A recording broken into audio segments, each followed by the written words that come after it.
Labdien! Labdien! Tātad tu esi Anija Kļaviņa, ja? Jā.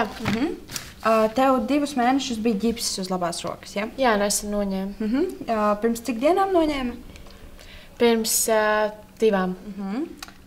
Tātad, cik es redzu, tev bija lausta labā rocītava, ja? Locītava, ja? Jā.